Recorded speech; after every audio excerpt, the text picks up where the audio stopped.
Walter, le agradecemos mucho la deferencia al doctor Alfredo Aidar. Vamos a empezar al revés mejor con la nota esta que nos interesa, y después hay una, se podría decir, denuncia bastante fuerte a la que ya nos tiene acostumbrado el doctor Aidar. ¿Cómo está, doctor? Bienvenido. ¿Qué tal? Buen día, muchísimas gracias, Adrián. Trabajando mucho, el día de anoche volvimos de Catamarca, seguimos luchando. Por eso no vino ayer, sí. Exactamente. Y bueno, acá en Tucumán siempre también, como conversábamos antes de la nota, con novedades. ¿Por qué? Porque tenemos distintas formas de ejercer nuestra profesión. No solamente cuando viene la señora víctima de violencia de género o con un problema de deuda porque no le pagan algo, va a intervenir el abogado. El abogado también, sobre todo los que estudiamos en la universidad pública, tenemos una obligación con la sociedad. Porque en definitiva, totalmente, porque en definitiva, a ver, el que estudia en una facultad privada paga por el servicio ese.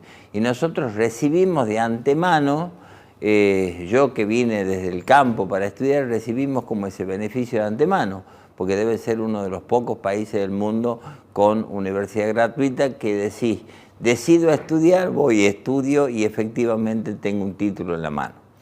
En ese orden de cosas, este año llega a mi estudio un informe que ya tenía su tiempo, porque un legislador tucumano lo había solicitado en su momento, lo solicitó, le dieron el informe, hizo una presentación sin que esa presentación sea la correcta, porque a pesar de tener una de las legislaturas más caras del país, lamentablemente, a veces nuestros legisladores nos dejan con ese gusto a poco.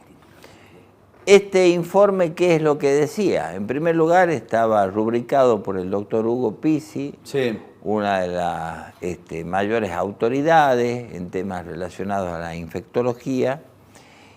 Y este informe decía básicamente que en el agua de Tucumán, en el agua de calle, había restos de materia fecal, así de duro, así de fuerte. Entonces, uno que también trabaja en el orden solidario, ayudando gente, viendo cómo viven tan alejados cada vez más de esa brecha, donde los multimillonarios de la política van cada vez a la zona más alta, como era en la antigua Grecia, y el pobrerío, por decirlo de alguna manera, queda cada vez más relegado a las orillas, como pasa, por ejemplo, en el Tafí Viejo de este muchacho Noguera, Ciudad Oculta u otros lugares que están tapados de basurales y de abandono, como ocurre en Tucumán con la Costanera y otras zonas que están duramente castigadas.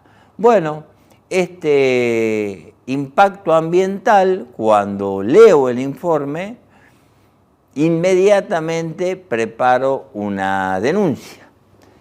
Y vos bien sabes, Adrián, que yo tengo domicilio en Santiago del Estero, resido hace muchos años por cuestiones de estudio y trabajo en Tucumán.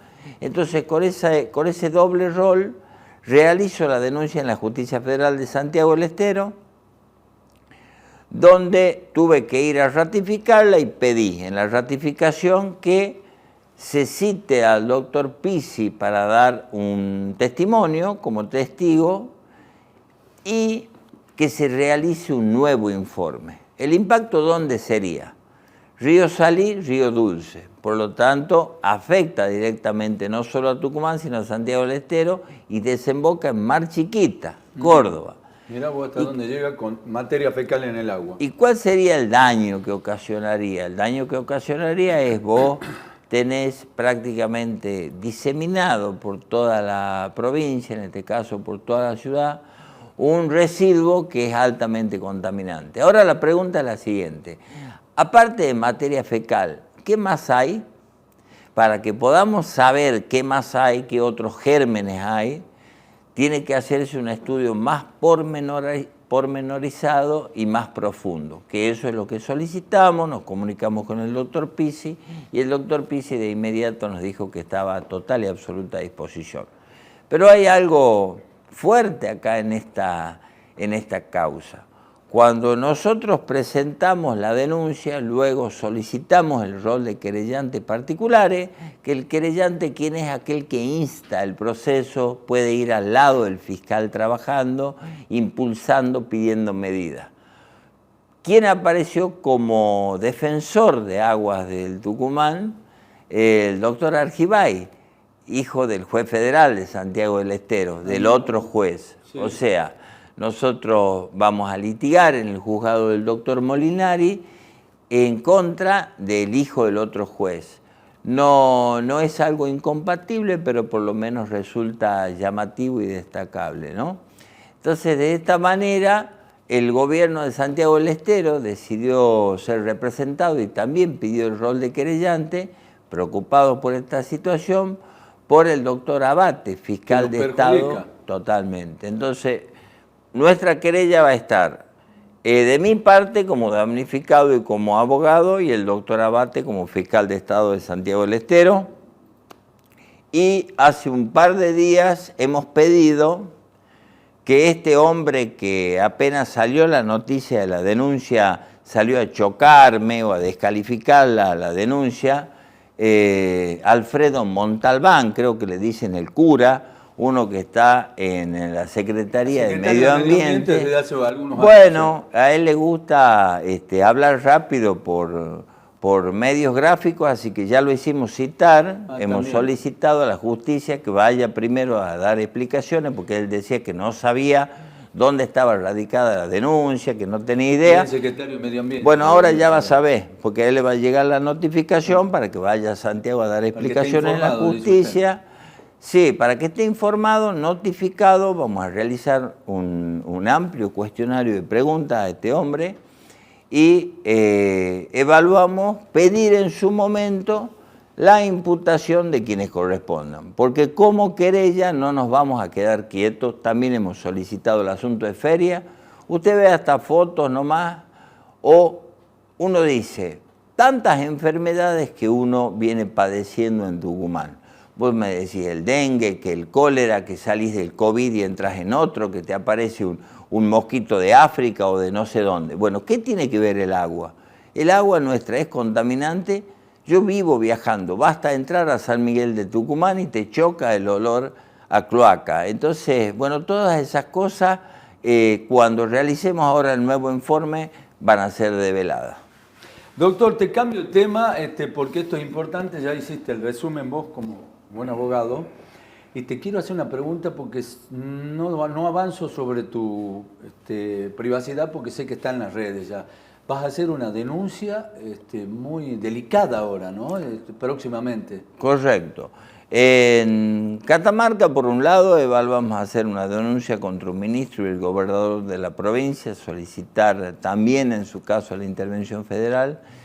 Y en el caso de Tucumán, analizamos un juicio político a el ministro, el hoy ministro de Seguridad, Agüero Gamboa, de una labor realmente lamentable que uno la viene viendo, ¿no? Y en los resultados en donde se nota que llenaron la provincia de policías jovencitos, vos lo ves asustado por ahí algunos en las esquinas, y vamos a pedir puntualmente a través de una denuncia en el Ministerio Público que se nos diga cuál es el estado de los chalecos antibalas, en principio. O sea, como residente de Tucumán, vivo en Tucumán, pago impuestos en Tucumán, quiero saber cómo están los chalecos antibalas. O sea, ¿por qué? Porque ¿quién nos da esa información? A vos como periodista, a mí como abogado, a la sociedad en general.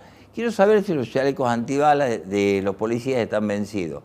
Ahora la pregunta es, ¿la policía puede hacer ese pedido? Un policía que recién entra puede decirle, jefe o ministro, ¿está vencido mi chaleco? No puede. Y no porque los echan o los van a sumariar o algo. Entonces, uno sabiendo cuál es esa realidad y atento a que no hay fiscales que actúen de oficio, no hay órganos de control. Vos sabés muy bien, Adrián, que en este caso el defensor del pueblo, por ejemplo, es puesto, es un dirigente puesto por el gobernador, que constitucionalmente no debería ser así, no debería ser un edecán del gobernador, sino debería ser un órgano independiente. Para defender al pueblo. Bueno, al no haber esos órganos independientes, al no funcionar prácticamente en Tucumán, entonces uno debe tomar en alguna medida ese rol.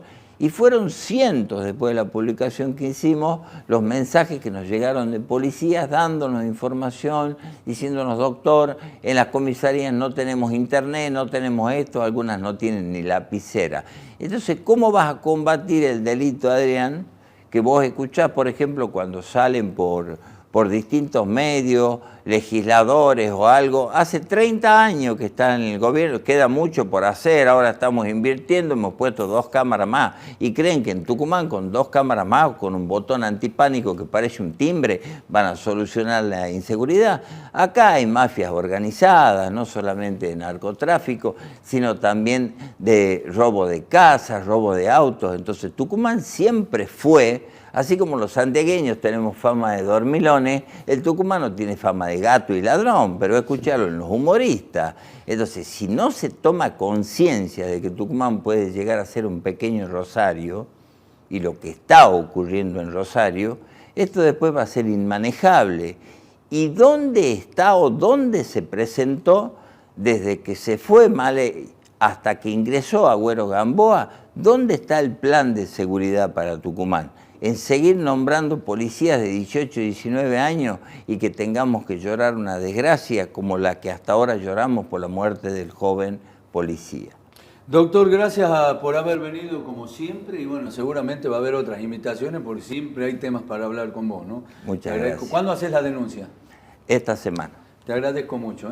Gracias. El doctor Alfredo Ayala, podemos estar hablando 2 horas, por supuesto, sobre este tema que es un tema muy delicado, el tema del ASAD y el tema de los chalecos para la policía. Cambiamos de